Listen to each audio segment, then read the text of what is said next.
अरिफा रे बसंते से हम बहुत प्यार करी। अच्छा ओकरे घरा वाले बिहान आए हो देथे। बा सारे मन टेंशन ले वाली कौन बात बा। हमारे गांव में तो बहुत मशहूर बाबा है, उस सबके शादी कराई देने तो रहू कराई है। चल तो का मिलावा चल।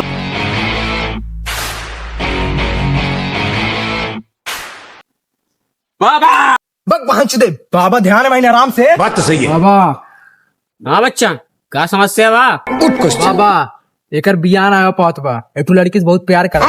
बच्चा जौने लड़की से प्यार करला ओकर नाम बसंती है। आप तो महान बाबा। हे प्रभु कितना बा बच्चा?